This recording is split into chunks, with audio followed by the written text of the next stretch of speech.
Thank you so much. We're starting today at 3 round tables. Within the round tables, the purpose is really for the PhDs to have an opportunity to engage with various stakeholders, gain a little bit more understanding how the outside world sees academia, how academia can work with different stakeholders, and again a little bit of an understanding whether there is anyhow difference on different level of engagement. And when we're talking about different level of engagement, you can see that that is reflected in the agenda for today. So we're starting with the local national engagement panel, and that's the reason that we have our wonderful panelists representing various institutions in Denmark.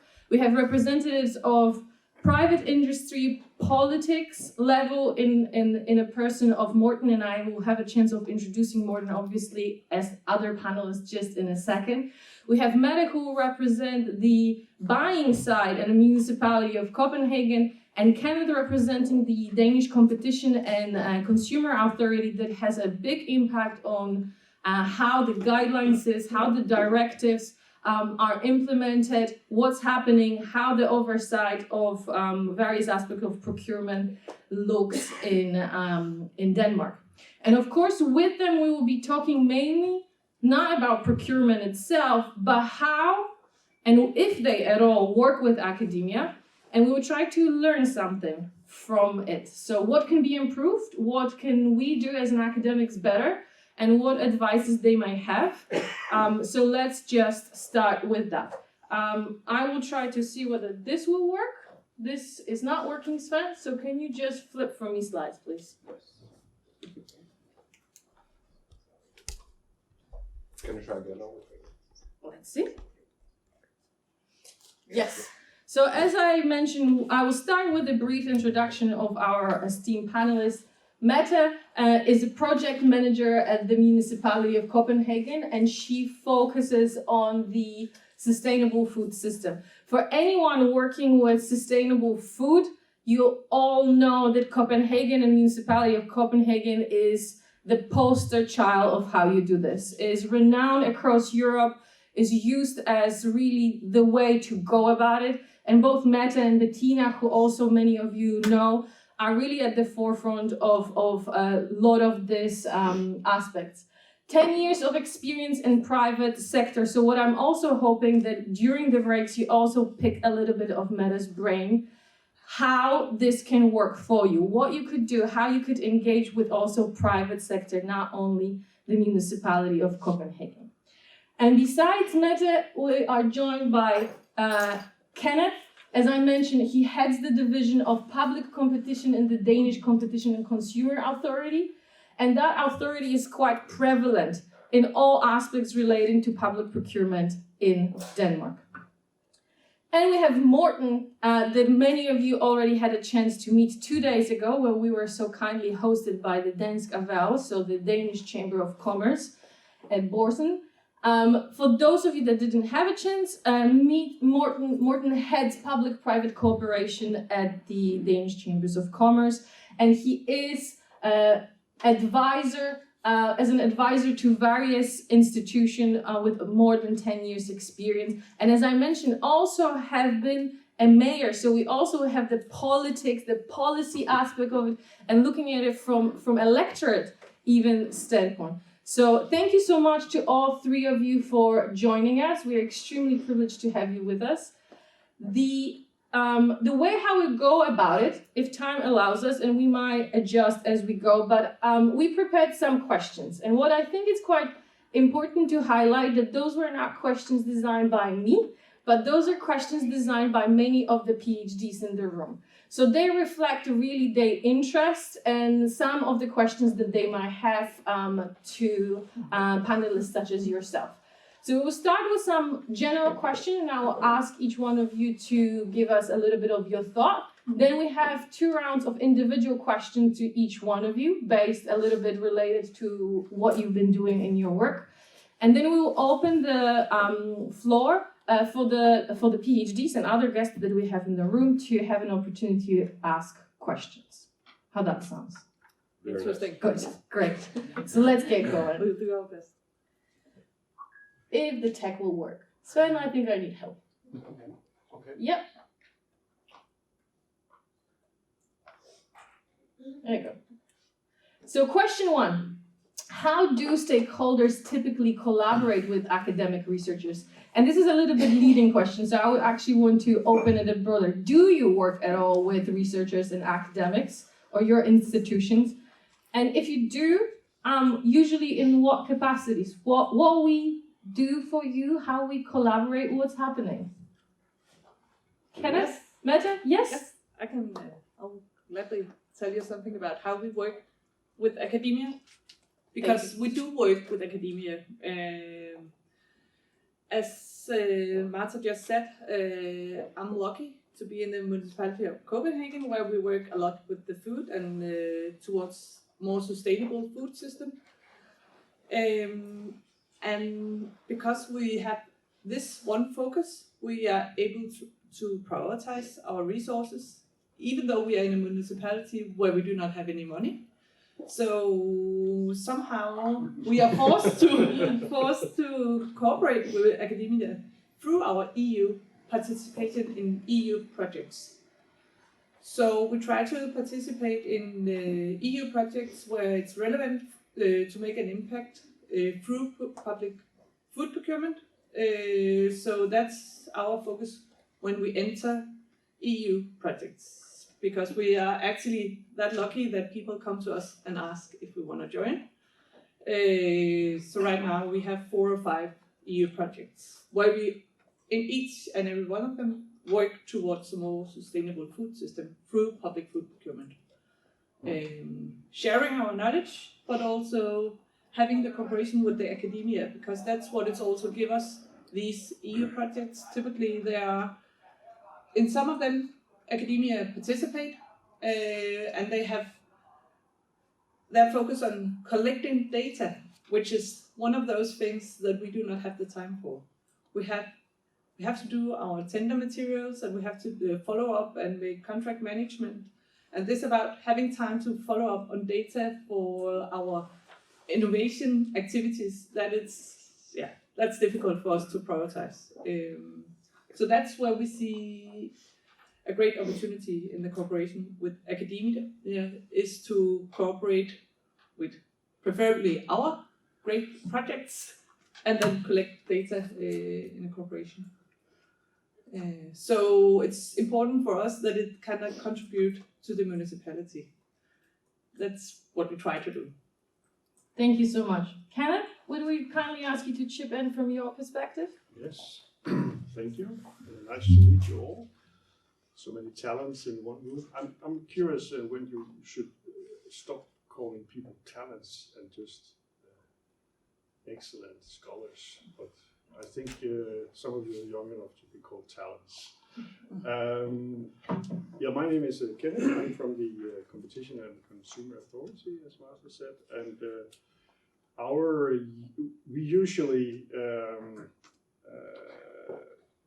we usually focus on picking your brains as a strategy for cooperating with researchers, whether it's a PhD or professors or research programs. That would typically be our approach, how to pick your brain in a way that suits us as a political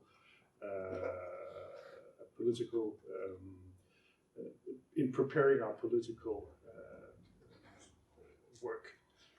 I have some quite concrete examples, like maybe you know Torkel is a PhD cooperating with the colleagues, Morten's colleagues in the Association of Danish Industry. That's a typical, I would call it, type of cooperation, a PhD in the organization related to a research institution at the same time. So you're kind of co-working in, for instance, our agency and doing research for a faculty somewhere. We have had, I think, 4 or 5 PhD in our organization, and they have the ability, I think, to create a bridge or to create a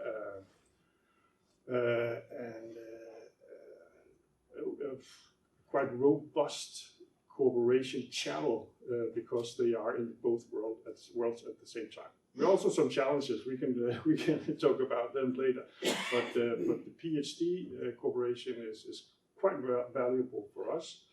Not perhaps as much due to the results, because the PhDs are often quite research-like and not perhaps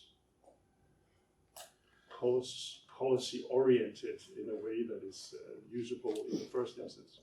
But as a channel, they are very valuable. And then we are sometimes invited to participate in research programs. For instance, here at this university, when the research programs can benefit from some kind of input from the policy area in steering committees and so on. That's our access to the knowledge of what's going on in the academia at the moment. So we try to keep the channels open and find some kind of structural way to go about that. That would be our approach, and it's very valuable for us. Typically, when you sit with a minister of any kind, they would ask what is the knowledge in this area, so they don't do anything that is obviously stupid. Sometimes they don't ask that questions, but often they do, and we're obliged to be able to answer. The latest research is this and that, both in Denmark and international. So very valuable as a policy tool. Yeah. Thanks so much, Morten. Yeah, thank you very much. And as you know, we do cooperate with a lot of very intelligent people, luckily, so they can support our work. And just as an example of how what we made together using academia was several years ago when we implemented the directive into Danish law. There was there was a wish that we should actually lower the transaction cost when between the buyers and the sellers, and therefore together with the Institution for Competition with Kenneth as a head, we had a lot of scientists who were actually looking into what are the transaction costs within different sectors. And it was a humongous work and very difficult to measure. And that's also an important word which we should get back to, how can we actually use the work that you do. But it made us it made the political agenda more accurate and alive. So we could actually, based on the data that we got from the scientists, we could actually have a fair and reasonable discussion based on a level,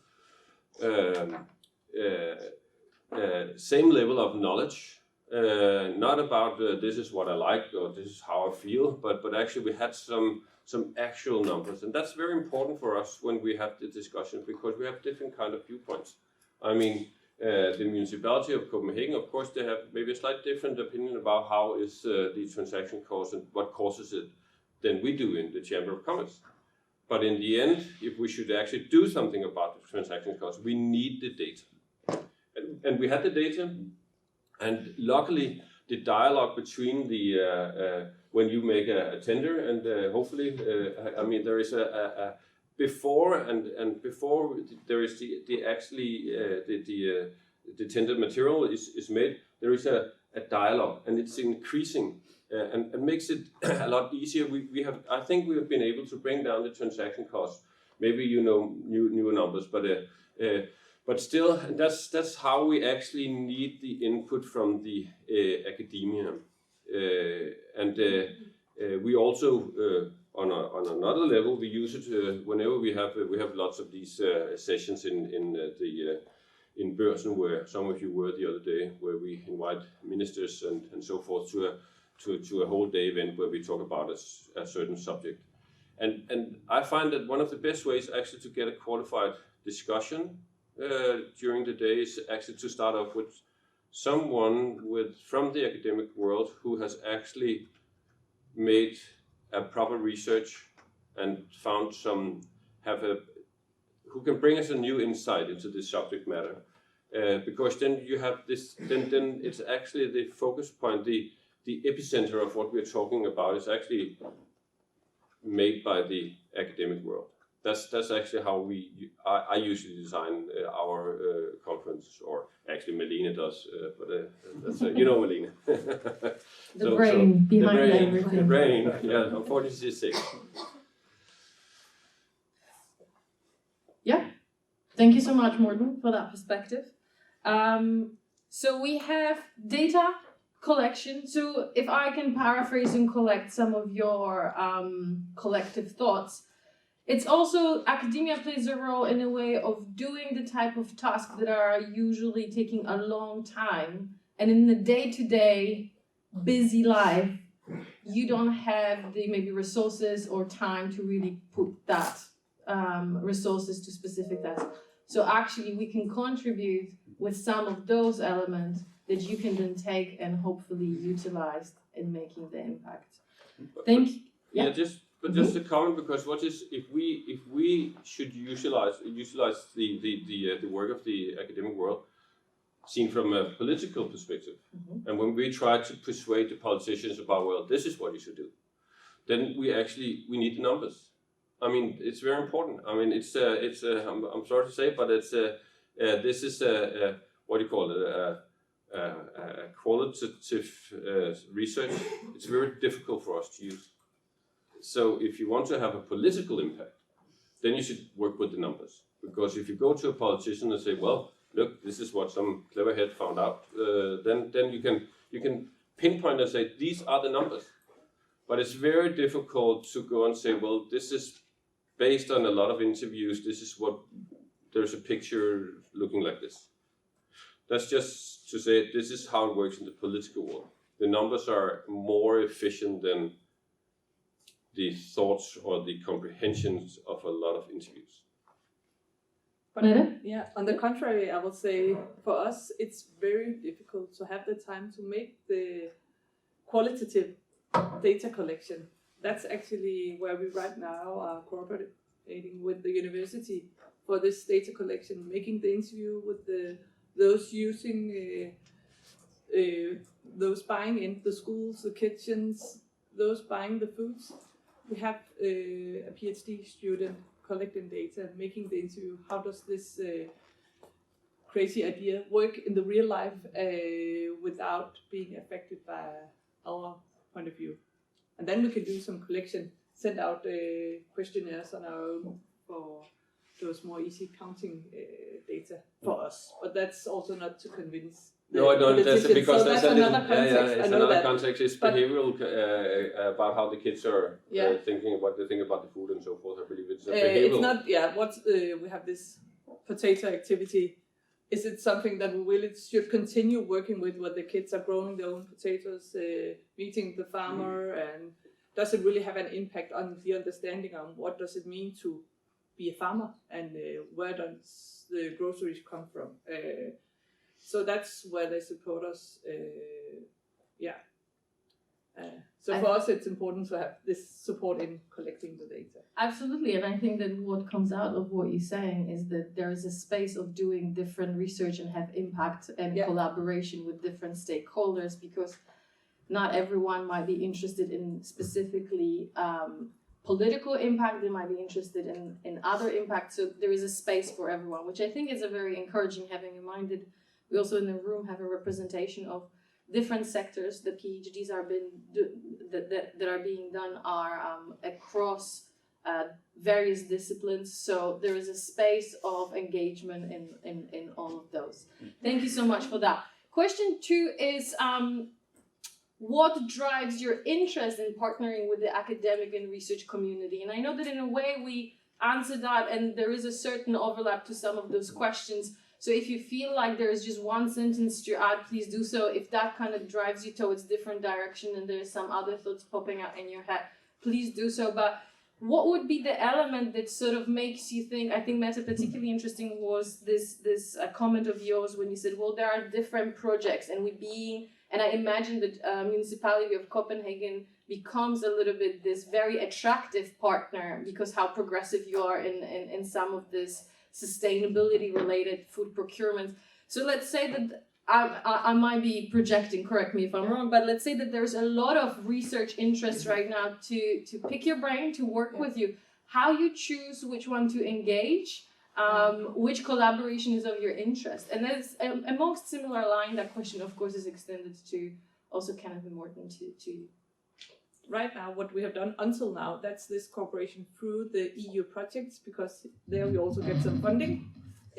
So that's what we do right now, but I would say it's also relatively new for us to do this work where we have the part where we do the tenders, the work we do every day, and then the innovative part. And we have been in a process where we have now convinced our leaders that it's a good way to go around, and we inspire some of the other areas of procurement. We try to tell them this good story because we find it a good story to work in the EU projects, but maybe we could do more work directly with academia. I cannot see why not, but how to select it's about, it needs to have this procurement focus, and we want to make an imprint through public food procurement. So if that's part of it, and that's part of our existing activities, or slightly part of it, then I cannot see why we shouldn't be interested. As a small extra example, I would say where we maybe could have benefit more from working with academia, that could be when we started this journey towards 100% organic. We do not have enough data to document and tell the story about that. So some good articles would have been very nice for us to have to share, because Bettina, she travels the whole world telling the stories, and now we are ready to tell new stories. For example, we started counting how many small and medium-sized enterprises do we engage with, how many school kids go to the farmer, and so we are in process of having better contact and dialogue with the kitchens. So this about having the data and the qualitative data from the very beginning, which we missed from the journey with the going organic. So for documentation, Thank you. Perhaps one perspective that could be relevant, because at the moment we have a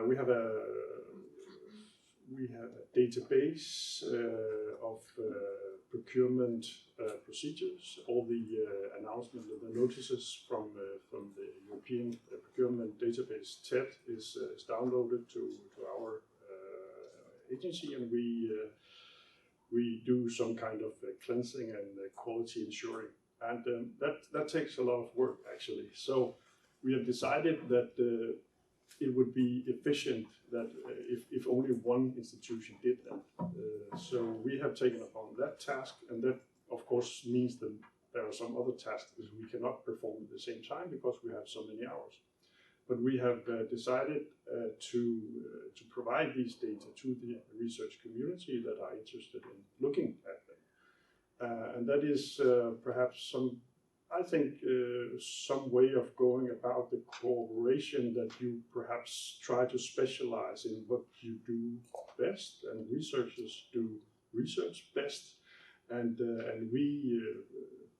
we're quite gifted in handling data in our agency or authority.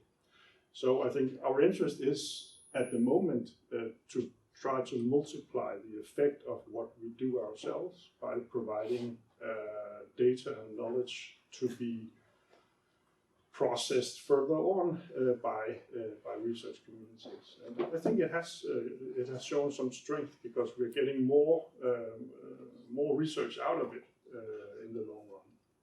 So I'm pretty confident that that would be something that we would do also in the future. And I also have the impression that researchers like data. in any kind of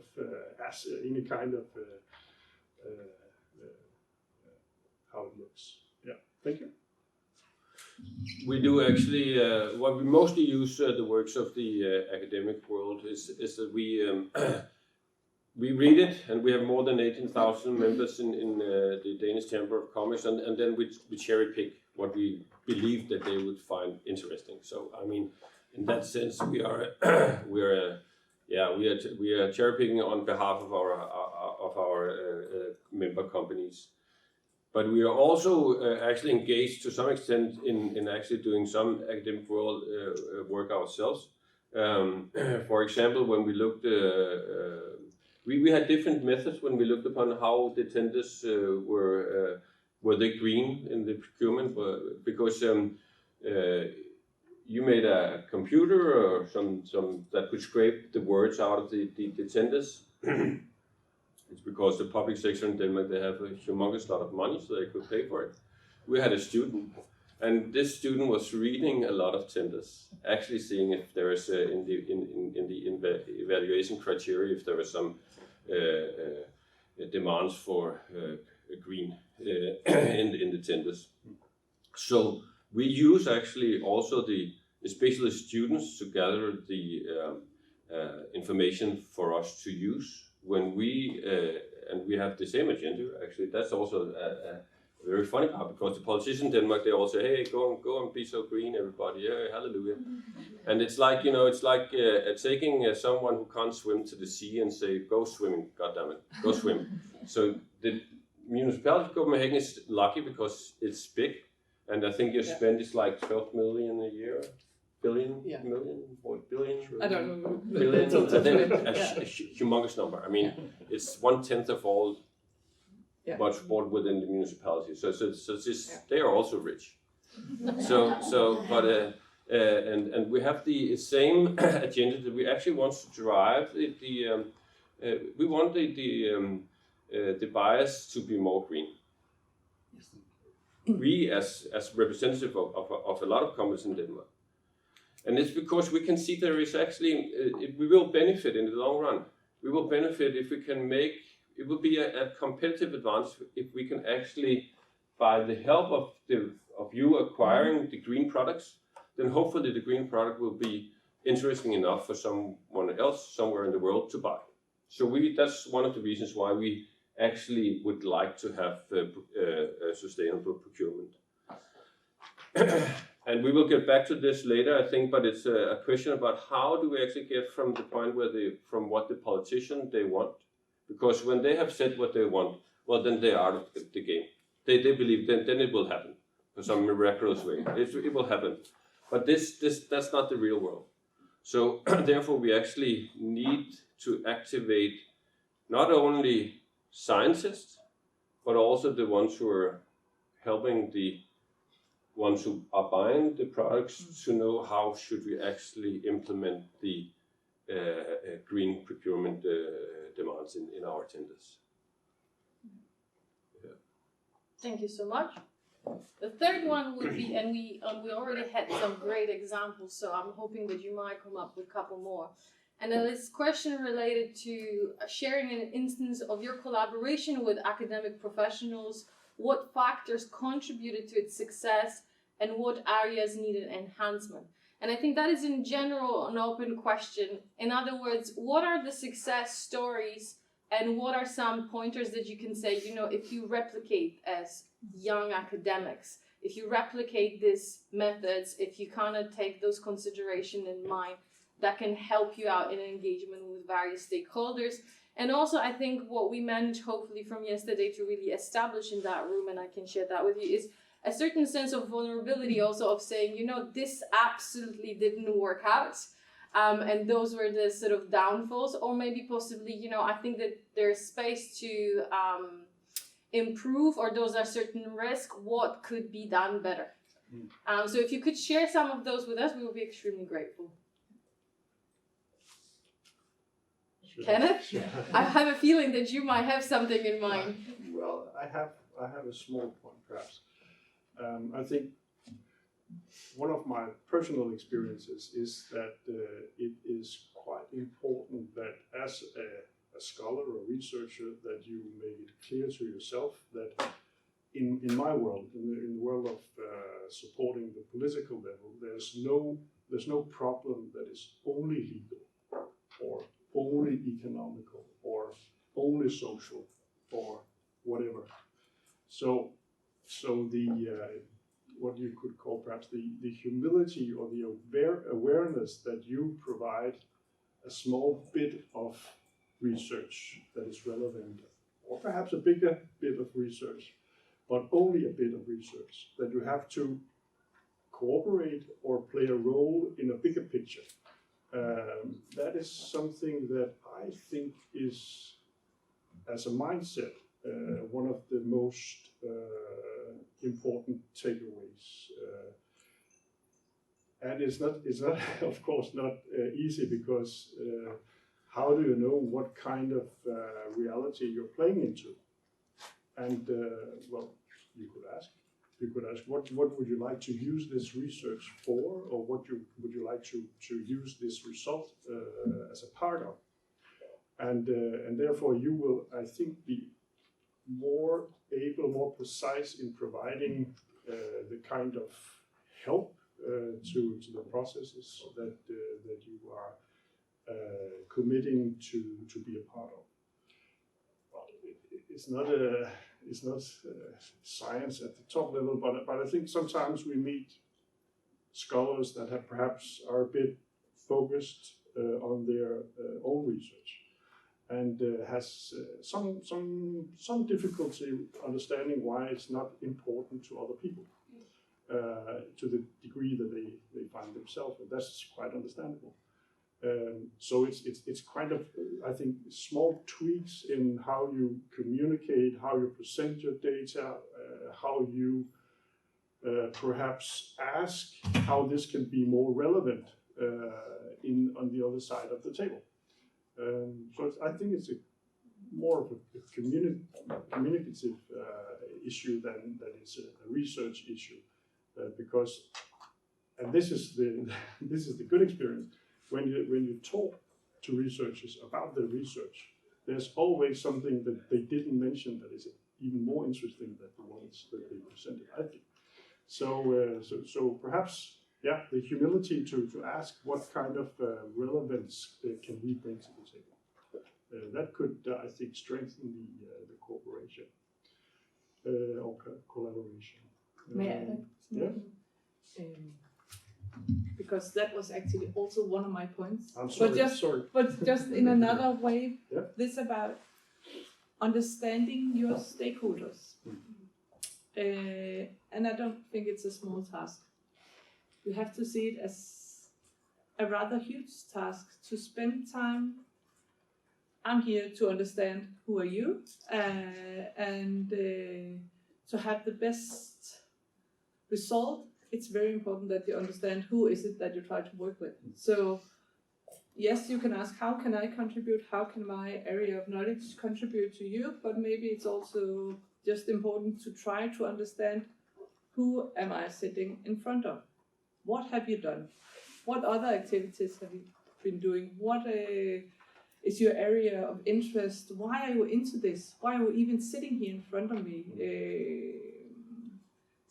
This about spending a little time on understanding the other person. I think that will be a good basis for a very good cooperation, where you maybe get even more than you knew you could get. Yeah. Yeah, maybe it's a question of course you study what you find interesting. That's very natural. That's what I did. But maybe one should ask oneself the next question: what would I like to change? What would I like to? Which kind of impact would I like the studying I'm doing? What would I actually change in the world? Because otherwise it will be studying for your own sake, and that's also very nice and very fine. But to some extent, it's also very important, in my opinion, especially when we're talking about how we should actually do sustainable public procurement and actually have a new and greener environment. Ask yourself the question: what is it that I would actually like to change? And then you use your studying your intelligence to make the right question and the right answers in order to make this change. And I think that's what we actually need. And I think that's actually an obligation to you as the younger generation, to be honest. We need it. Yeah. But then also again, there is also another thing when it comes, it's not within public procurement, but we have institutes in Denmark which are actually funded by the government who are doing research within different kind of areas. And within welfare, for example, they are also doing a lot of studying. And we have a lot of members in the Danish Chamber of Commerce who is actually working as, they're delivering private hospitals or private homes for elderly people. So we have we know a lot about this sector. And when I see some of the, to be honest, some of the research done in this institute, it's like they're not really getting to the bottom of the question.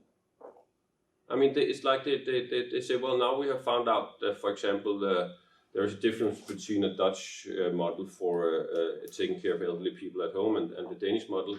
There's a difference, yeah, but get a little closer and get to the numbers because it's possible.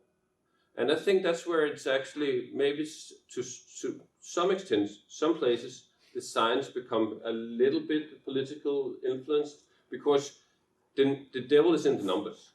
That's where you get the truth. But it's like, well, no, we don't want to do it because then there will be some who say that we are putting on a political agenda, or but they're not. They're just telling the truth, and that's what we really do need. That we have the academic world are brave enough to actually go all the way, and it's important. And I think that's because otherwise we will base our decisions on things which could be, might be. So that's also a very important thing. Go all the way, and not just on the suggestion level.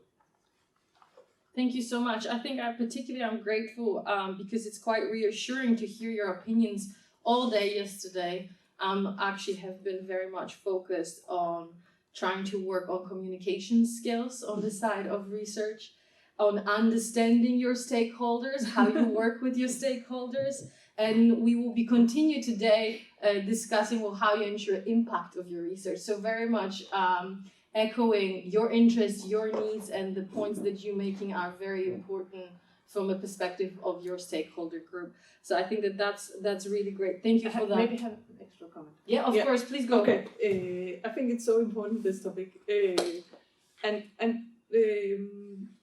One point in one of or in any of the projects, it can sometimes be a little difficult. This about the cooperation with academia, because we speak different languages, and we have just been asked from some of the researchers in one of the projects to share a survey with all our stakeholders. And our stakeholders, it's different kinds of people, and then they get this link to a survey where they should ask what's your name and all these metadata, and then they come to, and which work package did you then participate in? Why did you contribute to that? And that's maybe okay, but then it ends up with the language is difficult for our stakeholders to answer these questions. So yeah, but I think that goes back to understanding your stakeholders. Who are we sending out these surveys to, and in what language are they written? Of course, it should be written in a way that it's useful for your research, but you will also like to get as many answers as possible. So it should be written in a way that they really would answer. It's understandable, and Yes. we can see that trickled some additional thoughts. Kenneth and then Morten. Well, I'm obviously agreeing with you on the communication issue, but I also would like perhaps to put a more serious challenge on the table, because do we also have a situation with different goals here? I think my goal as a bureaucrat is to provide legal certainty. And I think, but I don't know, but I think many of the, for instance, legal researchers has the goal to create legal uncertainty because they have to create new research. So you will see the clash between goals or missions here. I think we need to address them or think about it because I don't think they're incompatible, but we have to put them into our communication because it would be very nice when we get research results. When you perhaps don't emphasize all the uncertainties so much, put them in an attachment or something, so we can, because they're important. But if you want to create, as Morten says, if you want to create development or you want to do something with society, you have to also recognize that all these need for new research is crippling for the political process because no politician wants to make a decision in uncertainty. They have to be reassured that it's the right thing. Most of them. So I think there's a clash there that is perhaps more fundamental than just communicating in the correct way. So is it fair to say transparency of each side's goals and objectives and somehow trying to meet in the middle when you collaborate to find the solution? Would that be a fair point of trying to, talking about communication, aligning really the punchline of this discussion? Yes, and I think it's a question of what you emphasize, because there will always be a need for new knowledge, new research. Don't be that afraid, researchers. Don't be that afraid. No, and perhaps it's more important when you put in a new application than when you present your data. I don't know. That's actually also one of the things that we had discussed this about. We just need to understand why you're asking these questions and what is it that you would like to use it for. And then we will be happy to contribute because you also contribute to our goal. So yeah. So say that. But also maybe it could be nice if there was an outreach from the municipality of Copenhagen. I believe you have a special fund of 300 million kroner supporting the sustainable public procurement. We are trying to build up how to fund this because right now we are in a process. The food category do a lot, and we're trying to build up this fund how to support the sustainability activities. But the reason why I'm mentioning this because I think it's a very nice thing. That's one of the things that make a difference when it comes to public procurement. Because the thing is that, as you know, in the municipalities, they are asked to buy green. Oh yeah, we that's what the politicians say. But sometimes it's a little more expensive. And then on the other hand, the politician every year when they are negotiating the budget for the next year, they're doing this right now in the municipality of Copenhagen.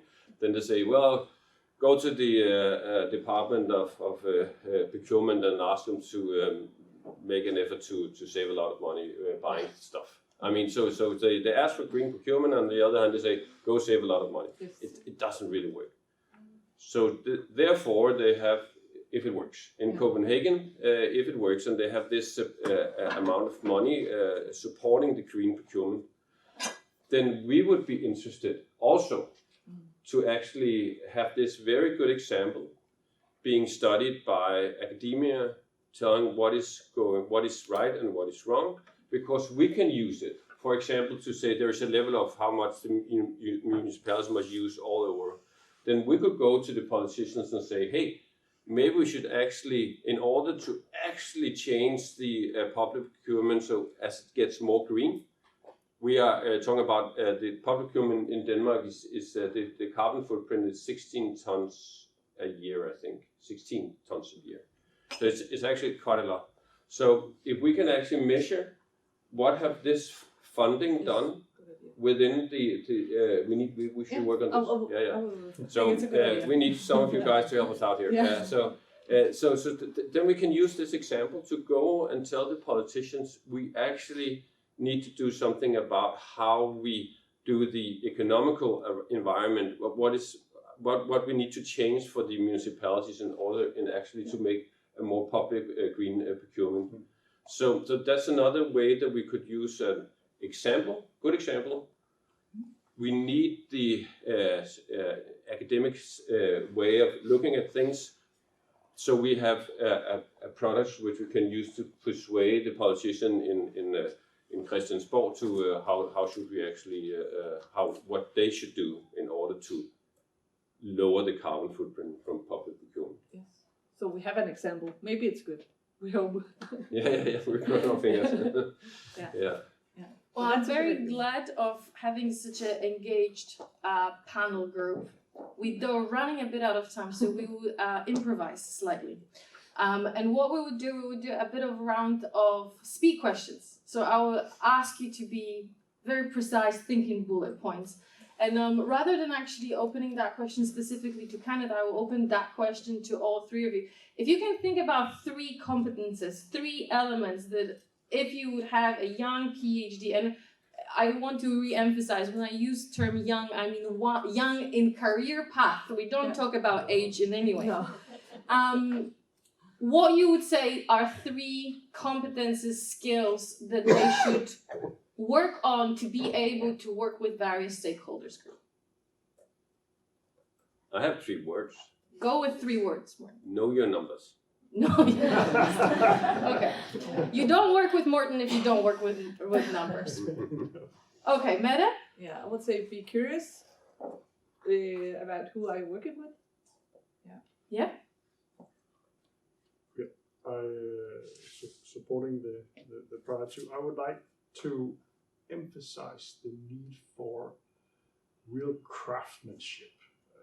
Know your profession. If you're an economic scholar, we would like to see that you're coping efficiently with coding and all these quite basic skills, because we do all our work ourselves. So if we have to educate you into these kinds of statistical disciplines and so on, that would be a burden. And for legal scholars, it's the same craftsmanship. The methodology should be in place. The basic knowledge of verdicts, judgments, what kind of define the legal area. So I couldn't find a better word that it's craftsmanship, like when you ring for a carpenter, somebody that is actually plugged into our organization with something that they can do themselves. And perhaps teaching the organization something. I think that's the elite PhD, for instance, that can teach the organization, and that is not dependent on the organization to teach them anything other than the culture and the work of methods and so on. Yeah. Thank you. And then I want to do quite similar thing, which is that was originally question designed for Morten, but I would want to open to all 3 of you, because I think that we talked a lot about policy, politics, and impacts. And very often we as researchers, we also are being told that we always need to keep certain neutrality, that we're not there to support particular political fraction. Our agenda as scientists and academics should not be affected by this type of elements. So the question that whether it was structured is to what extent you might a researcher's perspective be shaped by the political beliefs or other viewpoints, and we here used the chamber's members, but it would be similar to whatever the organization you represent. In other words, will you work, we touched a couple of times on green procurement, sustainable procurement, but will you work also with researchers that actually work on projects proving that this does not make sense in context, for example, of procurement? So I'm being purposely provocative, but to what extent the agenda of your organization really impacts your collaboration with researchers? Well, I don't think we will try to actually direct them in a. Well, that's not true, actually. We to some extent, of course, what we do is if I have talks with the researchers, of course I will present them with the knowledge that we have. Of course I will. But I would actually not be very happy if it was without any kind of skepticism was taken into the final report. I would find it very odd, to be honest. So therefore, of course, we are a political organization. Of course, we will try to persuade the scientists as well as the politicians that this is the truth and nothing but the truth. But just to take it and use it without saying, well, maybe there is another truth, then I wouldn't use the report myself. So therefore, and it's very. I think that's also that's what we learn here in the university. I mean, you have to be critical all the time. I mean, and don't trust either the public sector or the private sector. Trust yourself. Mette? Trust your knowledge, yes, and your research. I think it's very important with this criticality, and that's maybe also why we will invite you in to have another perspective. And of course, this is about the documentation, but yeah, come and bring your knowledge. And if we should have this about evaluating if it's a good idea with this fund for the sustainable procurement in the city of Copenhagen, it would be very important to have a critical PhD evaluating this pros and cons of. Yeah. So then we can, based on that, take the decision if it really is a good idea. Yeah. For me, it's quite easy because, opposed to Morten, I'm legally obliged to tell the truth. So we cannot. It's actually unlawful. Unlawful for me. Look at the way Danish industry is actually having a fun laugh over here. I'm just telling what's up and down in Denmark. So, due to the Administration Act, I'm obliged to present the most close to the truth as I can see. But what it means, that does not mean that we cannot have critical research if it has a research value. But we cannot put personal ideas or personal ambitions into what we present to the political system. That would be illegal. Wonderful. Thank you to all three of you. And I would want to finish our line of questioning just before I open the floor with the last one that is quite related to the national panel that you represent, to the local Danish panel. And that is connected a little bit with the audience that we have in the room. So many of those PhDs that are present here today, they are what we refer to as mobility PhDs, which means that they are coming very often, if that is from the study time or by the nationality, where they're doing currently their PhDs is a different country that might be the country of their home. And that obviously brings in the conversation regarding, language, regarding culture, regarding tradition. There might be some challenges around that. So in other words, my question is built, how significant is the local research context? And we obviously designed it for Kenneth, so the question is the authorities' work primarily influenced by Danish research, or does it also consider works with, let's say, research done abroad, research done in English language, and that question is actually extended also to the two of you. In other words, if we have in the room researchers that work, let's say, in Italy, and work within the areas that are of an interest to your organization, will that be something that you might be interested to engage with, or actually because of the mandate that you have and the language in which you predominantly work being Danish, is that a certain barrier of collaboration? Very interesting on behalf of our PhDs to try to address that. Yes, certainly. I think I will have to divide it into legal professions, because in the research of economy and economics, I think we are more globally oriented, because I think that might be wrong, but I think the economic theory is more universally applicable than the legal profession would be, because there's a lot of local legal variations. But so in the economic field, I think we are pretty international oriented. But in the legal field, we are quite dependent on our local Danish or Danish founded researchers to provide us with the relevant international research, and you do that very well, I think. For one, I have an example. Many of you perhaps heard of the late Professor Sten Träumer, that was organizing very vast and qualified European research program, comparing how the European countries had transposed the EU directive into national law. And that kind of research is actually extremely valuable, because if I should perform that study, I would call my colleague in Sweden and ask, what did you do? And then he would say, we did this and that, but that can't lead to anything qualified.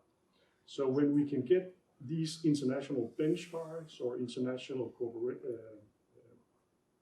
comparisons, they are extremely valuable. And of course, the union perspective is the most directly applicable, because we have the same directives. But sometimes we also find inspirations from various countries, because procurement policy and procurement legislation is in place, I think, almost in every corner of the world. OECD has guidelines, UN has guidelines. So there's a lot to pick up also within the union and outside the union. But it's a struggle to find the time and motivation to do it. So when we are presented with it in an easily and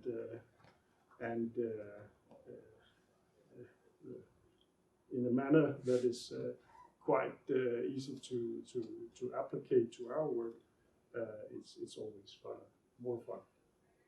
Thank you, Kenneth. Mette? Yes. I'm a kind of outlier here, I think, because I haven't studied economics and I haven't studied law. But I will say what I've learned from working with Bettina for some years now is that it's my experience that we do work internationally.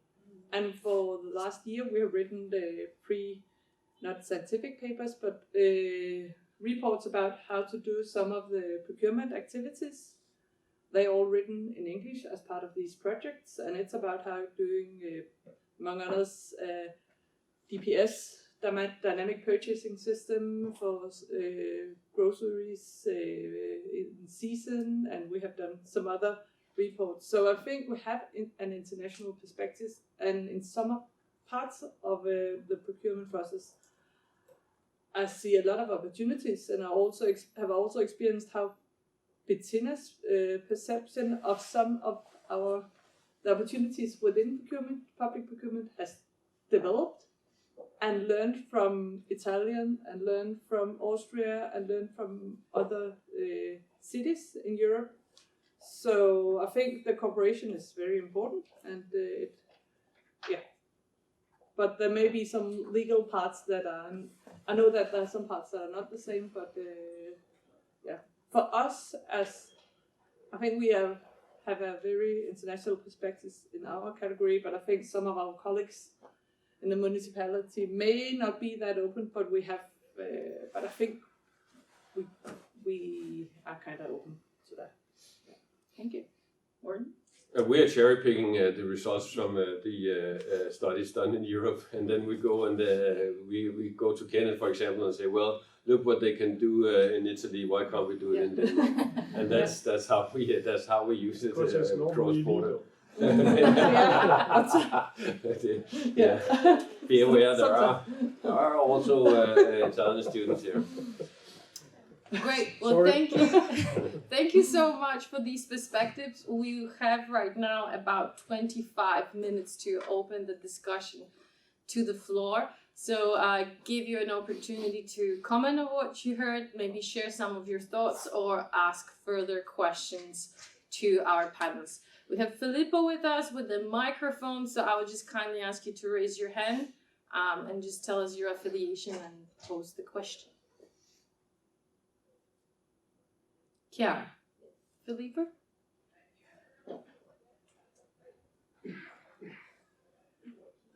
Thank you. Good morning, and thank you very much for your interventions that were very interesting. And my name is Chiara Falvo. I'm a PhD student at the University of Turin, and my research is about sustainable public food procurement. And so I was very, very interested in your experience, and I had already the pleasure to meet Bettina. And so I know that here, speaking also about this comparative view with Italy, because I'm Italian, in Italy we have some mandatory criteria for a sustainable public food procurement, and this is a trend that is happening at the European level. And so, but I know that here in Denmark the approach is more voluntary, with more nudging and policy targets. So I would like to know your position in this regard, and also which are for you the other elements that are really crucial in order to foster this uptake of these sustainability requirements and targets in procurement. Thank you. Mette, I will take a wild guess that that's probably starting with you and goes to Kenneth. Well, thank you. Thank you for the question. Then you can take over. I think your analysis is right, that we are a bit hesitant towards hard regulation of green procurement in Denmark. We just had a meeting yesterday with our Norwegian colleagues, and they have just put into law that you must procure using a 25, 30% award criteria must from the 1st of January. Yes. Unless it is very expensive, I think they said. No? Okay. Not very expensive, no. No? You have to do it, you must. Or if you don't do it, you have to explain why you don't do it. Yes, exactly. Okay. Yes. And then you have to show that it's not good for the environment, or that is has no impact on the environment. Cost, efficiency, it's not the question. This is Norway.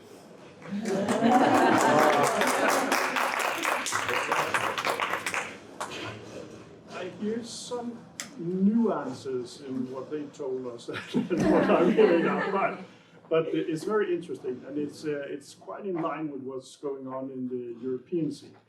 I think that we will perhaps pursue to a certain extent that road also. But at the moment it's up for political discussion, and we're not sure what the legally most efficient way is to go, because I would stress that I would be able to circumvent the Norwegian rule as a procurement professional. No problem. You can just mingle with the procurement documents and put your criteria and perhaps minimum requirements, and then you can do what you always did. But that's just a statement, because I regard it as a norm regulation. You put out a political ambition, and you want your public agencies to follow that, and we usually do when we are directed. So I think it will have an impact.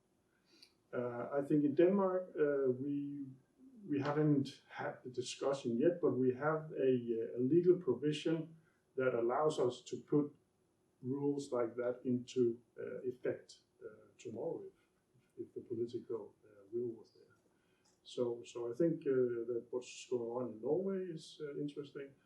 But one of the challenges, we discussed it, Marta and I earlier, one of the challenges is that what's going on the European scene and perhaps also in Norway is that we see a lot of different sectorial demands pushing in the same direction, but they are all quite different. So my concern as a procurement professional is that we are making it so complicated that there's no alignment, that the direction is perhaps not as strong as it could be. It would be very difficult to change sector because the demands is different from one sector to another. The criteria percentages, the weighing percentages is different. The exclusion grounds are different. But this is just a bureaucrat bitching about that the political level is talking in different directions. So I think we will be on the wagon in the short time. Mette? Yeah. And I know we are taking part in the discussions quite a lot, or Bettina is, with the EU Commission about these mandatory criteria. And one of the things that are being discussed is what should be mandatory and what should be voluntary, because we are in EU at very different levels and have different interests. And here we have mentioned the word green, and we also mentioned sustainability. And personally, for me, sustainability is much more than green. So it could be that a city prioritizes the social part even more because it has a political direction has been given. So I know it has been discussed if there should be some mandatory minimum requirements, but should then be okay to choose for this year or the coming 3 years we will work on these, and then we have planned to work on these. So you make a plan, but your own plan inspired by these criteria. And then yes, that's the very Danish volunteer way and what we try to do is this about having networks where we discuss how we work, and we have this network for public food procurement people in Denmark, where we meet with other municipalities discussing what are you doing, what are we doing, not only with the perspective of sustainability, but here we have a chance to share what we are doing. And there's an open dialogue also where we also share what is difficult, and it's a very open dialogue, open and honest, and we have made a room where we have built up trust because it is a difficult area. This room we have tried to take out to EU, so in one of the projects we have established a network in EU. So if you know anyone working with procurement, everyone is welcome in this, as long as you work with the public food procurement, because that's our main focus. So we try to spread this way of working with inspiring each other. Thanks so much, Mette. I'm going to advocate a little bit on the behalf of the non-procurement PhDs in the room, because I think it's also important. So I will very much encourage you to also ask questions, so the discussion is broad and is applicable to also your interest. And in that line also, I would want us to discuss as much of the procurement as possible during the coffee break, but maybe we can keep to the collaboration with the stakeholders on the plenum so it is applicable to everyone. We got Torkel here. Philippa, could I kindly ask you for the microphone?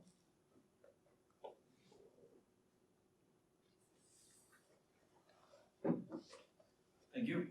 My name is Torkel, and right now I'm asking as a PhD and not as a lobbyist. So, just to be clear. So, how do you work with sort of getting academia in when you are to chair the EU here in 25, and a lot of what you're talking about is green public procurement and all the sectorial dilemmas that we have. So how do you work with engaging and reaching out and being the lobbyist for Denmark in the EU? Yeah, excellent question. We don't yet, but we are. The Danish presidency is 25-2, and we are at the verge of structuring and planning our presidency. Of course, from now on, we have set down the internal ministerial working groups, and it is also the ambition, of course, to reach out to research communities to the extent that it is relevant, of course, for the files that are put forward during the presidency. And I expect that it will be relevant because many of the files that are talked about here perhaps will, if they're not finished, go on, and there will also be new files. This is the high priority for the coming years. We had maybe if I have one minute more, we had when we wrote the first procurement act of Denmark. It was from 2015, put into force in 2016. I think Morten mentioned it. We had some subgroups of researchers and other subgroups. And what we tried to establish was a kind of forum in this subgroup of researchers where we could ventilate real difficult legal questions regarding the treaty, the directives, and what's the flexibility for pursuing national goals and so on, so that we could increase the legal certainty of the resulting legislation. And I would very much like to see some kind of reproduction of that setup, because I think the first goal was actually quite robust. It turned out to be a quite robust implementation or codification of EU law, and that's not easy. It's not easy to put relevant EU court decisions into national law in a way that is consistent in the long run. So that could be one way of approaching it. Would you be interested? I'm always interested. Okay, thank you. Okay, thanks so much. Laura? Hi, thank you for your presentations. It's really interesting. Just echoing of what you said about that sustainability is not only green but also social. Well, first, I'm Laura. I'm doing my PhD on human rights and public procurement in the University of Greenwich in London. So I'm more interested about the social dimension of sustainability, and I would like to know your views about how do you think you could use, or public buyers could use, collaboration to identify abuses to human rights or labor rights in the supply chain, especially when these abuses happen abroad, often without the control of national authorities. Do you see collaboration as a potential tool to address these issues, and how do you see collaboration could be used with other stakeholders? Yeah. I could say maybe a little, and I would say we are not doing enough. I think there's so many perspectives of this about sustainability, and the green has very much political focus, so that is where our focus is mostly. But I'm sure we are getting there. But we have in the city of Copenhagen, we have a corporate social responsibility department working on these activities. So they are somehow being handled, but I don't think they are as much as you would like to. So I think that you have this as your topic is very important, and we talked about this of having clear goals. I think it's very valuable to have someone like you that are asking these questions, so keep asking the questions and bring it to the table, because we need that to work more on it. Yeah, I'll bring the questions back to Bettina. Yeah, Gentlemen? We believe that it's. We talk to the municipalities about how we ensure that the companies delivering to the public sector in Denmark, they're actually obliged to the demands that is made from the CSR department in the municipalities, and we believe, and I think that now we put on your other cap, the Danish industry, they will say the same, that if the company is organized, then there is we can to a higher degrees make sure that they're actually behaving properly in any sense. So that's why the Danish system is it's a little special system, but if we do have the union and also the companies working together and organize both the employees, organization of the companies, then we can make sure to a higher level of degree that it's actually that they're behaving properly. But there are big difficulties actually to see whether in the supply chain, if someone somewhere in another country, are they actually also living up to the demands that they can have, and that makes it a little difficult. So still we need to find out ways to actually. Yeah, I would say we do put in requirements to fairly traded goods. So when we buy the coffee and then when it's relevant, we put in requirements to fairly traded, not to fair trade, but fairly traded. So yeah, some specific. Yeah. So we do have some requirements. Yeah. From my perspective, the research could primarily provide the procurement world with perhaps the methodology to measure human rights and the data on the actual human rights. But I'm not sure whether the data is provided by NGOs typically. But there could be a link between the researchers, the NGOs, and the public procurement officials. That is, and this chain has to be very strong if you should be able to perform to act upon it in a procurement procedure. For instance, by excluding a tender due to violations of human rights. I'm aware that Germany has put some effort into the connection between human rights and public procurement. You probably already know that, but they are more advanced in this area than we are. We are focused on labor rights and educational demands in procurement primarily, not so much human rights yet anyway. Thank you so much. We have Arnhild, and then we will have Enrica following Arnhild.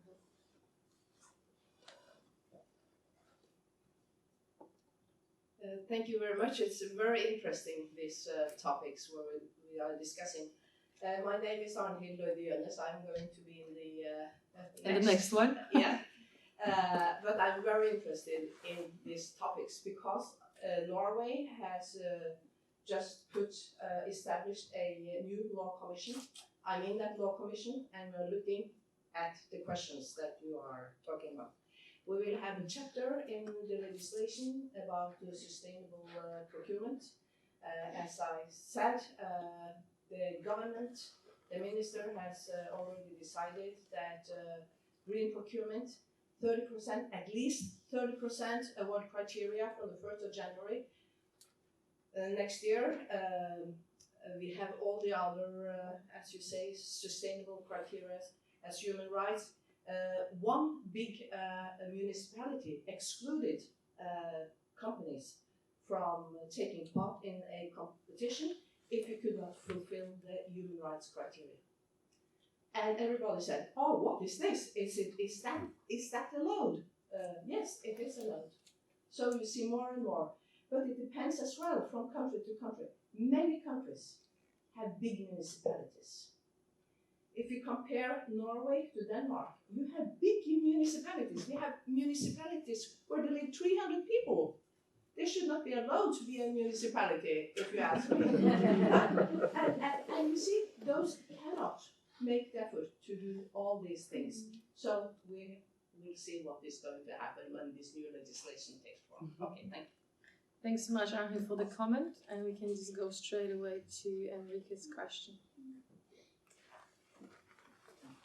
Yeah, thank you very much to the speakers for the presentations and the insights. Really interesting. I'm Enrique Carreras. I'm a PhD student and I'm an researcher at the network, at the Sapiens network.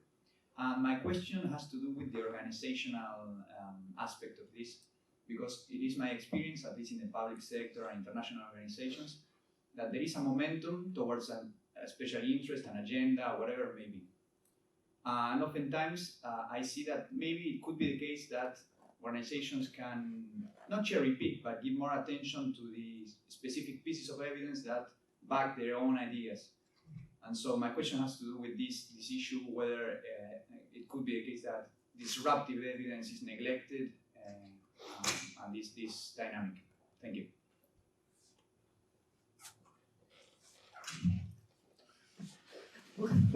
That's a very valid question. Well,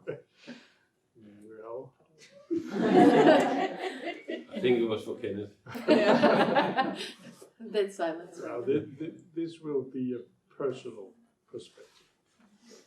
Can I kindly ask you? Yes, of course. Thank you so much. In general, I think that the Danish organizations have a very high moral and ethical approach to the public discussion. But of course, when you can tweak data in two different directions, it's also very fair that you tweak it in the direction that serves your purpose. Then it's my job to see that and to comment on it. But I don't see it as a problem because in my experience there's some kind of self-regulation.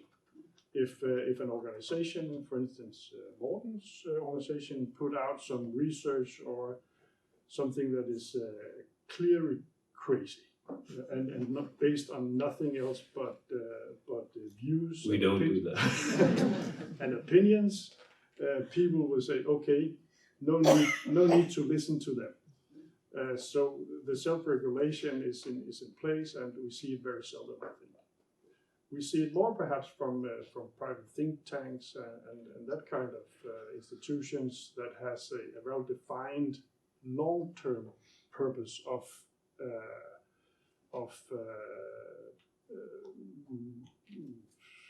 putting some kind of societal development in motion. But that's on a personal level. I have no evidence or data on it. I'm sorry. But seeing from our perspective, it's extremely important